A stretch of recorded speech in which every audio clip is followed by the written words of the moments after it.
Here's something weird about global shipping. You'd think the world has more than enough shipping containers already.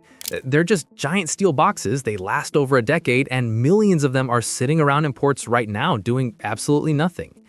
But for some reason, the shipping industry keeps making millions of brand new containers every single year, around 2.5 to 3 million to be exact. And in a lot of cases, a new container is actually cheaper than shipping a used one back to where it's needed.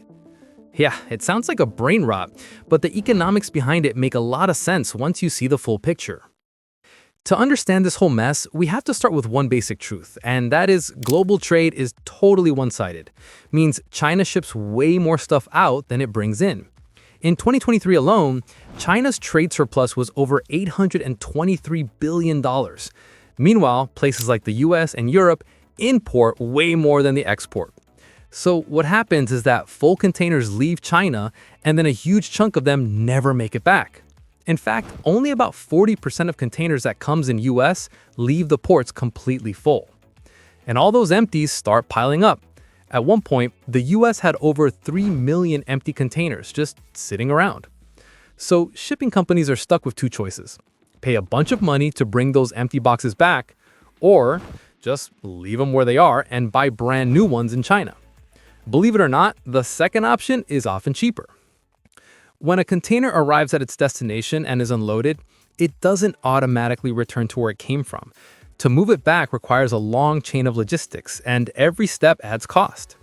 The process usually begins with inland transportation. An empty container must be moved from the importer's warehouse to a nearby port or rail terminal. Depending on the distance, trucking alone can cost anywhere from $100 to several $100s.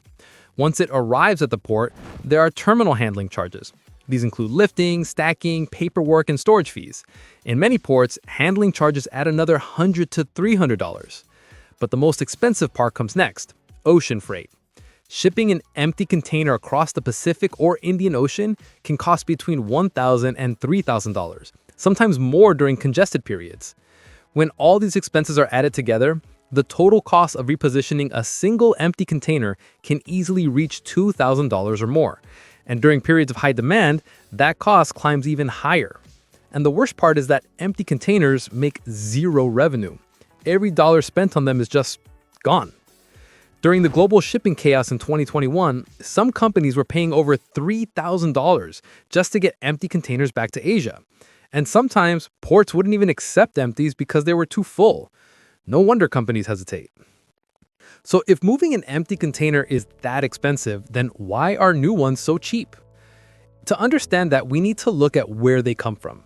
Over 95% of the world's shipping containers are manufactured in China, primarily by three major companies. Their scale, efficiency, and supply chain integration allow them to produce containers at remarkably low cost. China's advantage begins with raw materials. The country is one of the world's largest steel producers, which gives manufacturers reliable access to steel at competitive prices. This reduces volatility and ensures steady supply for container assembly. Next is the manufacturing process.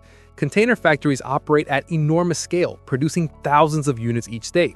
Highly automated welding lines, standardized components, and streamlined workflows lower labor time and minimize production costs.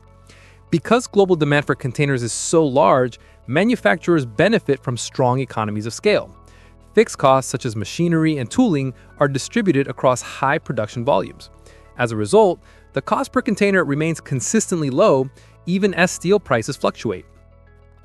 There are also structural advantages. Efficient port networks, domestic shipping routes, and established export channels keep transportation and administrative expenses low. In some periods, favorable financial conditions and industry policies have further supported the industry's competitiveness. That's why a brand new 20-foot container costs around $1,800 to $2,200, and a 40-foot one is about $3,000 to $3,800. When you compare that to the $2,000 to $2,500 that it takes just to send one empty box from Los Angeles back to Shanghai, well, the math kind of makes the decision for them. So Asia constantly needs more empty containers, and the US and Europe constantly end up with too many. In those export-heavy countries like China, demand for containers can jump by 500,000 to 1 million units a year. And it's not because the old ones are broken, but because they're stuck thousands of miles away. Now, here's the interesting part. Even with all this inefficiency, containers actually live a long life. Most last 10 to 15 years in shipping and up to 25 years if they become storage or construction units later. A single container can make 50 or more trips around the world, getting battered by forklifts, storms, salt water, you name it. Every year, around 1.5 to 2 million containers get downgraded or retired from shipping, which pushes them into other uses. When containers retire from shipping, they usually go into three markets. First is storage. Businesses, construction sites, and small warehouses purchase used containers because they offer secure, weather-resistant space at relatively low cost. Their standardized dimensions make it easy to transport and stack. Second is upcycling. Beyond storage, containers are increasingly used in construction. Architects and developers convert them into modular buildings, retail outlets, temporary offices, and housing units. Their uniform steel frames provide a flexible foundation that can be adapted to different environments.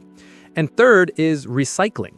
Each container holds about 2.2 tons of quartz and steel, which is super valuable. But recycling requires special equipment, and not every region has the facilities.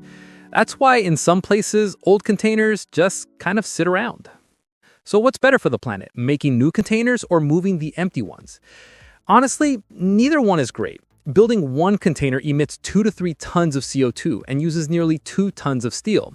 But shipping an empty container across the ocean also burns fuel and takes up space that could go to paying cargo. In 2022, the Port of LA had over 60,000 empty containers. That's a lot of idle steel and wasted potential. Money plays a big role here too. New containers need less maintenance. Old ones can easily rack up $100 to $300 in repairs per trip. New boxes also lead to fewer insurance issues, fewer leaks, fewer damaged cargo claims, basically fewer headaches. And for big shipping companies, containers depreciating over 10 to 12 years makes their accounting cleaner. Plus, leasing container rates can hit up 0.50 to $1.50 a day. So owning newer fleets can save millions. And then there are the leasing giants, companies like Triton and Texainer. These guys actually own more than half of the world's containers. They constantly buy new stock, hundreds of thousands of units, to keep their fleets fresh. And shipping lines love leasing because it's flexible. They can lease 10,000 containers for a peak season and return them later. But of course, all these new containers eventually end up in places that already have a surplus. And the cycle continues. So what's next? Container manufacturing is slowly spreading beyond China. Southeast Asia is growing at 8% a year, and India is trying to ramp up its own production. Smart containers with sensors and real-time tracking could make fleet management way more efficient. Analysts think 10 to 15% of the world's containers will be smart containers by 2030. There's also talk of shared container pools, basically Uber for shipping boxes, to reduce the imbalance. And of course, pressure for greener steel is increasing, which could cut container emissions by 50%. But until global trade becomes more balanced, the weird truth remains. Sometimes it's cheaper to make a new steel box than to move an old one. So next time you see a mountain of shipping containers at a port, remember, that pile tells a story about trade, economics, and why the shipping world keeps choosing new over used.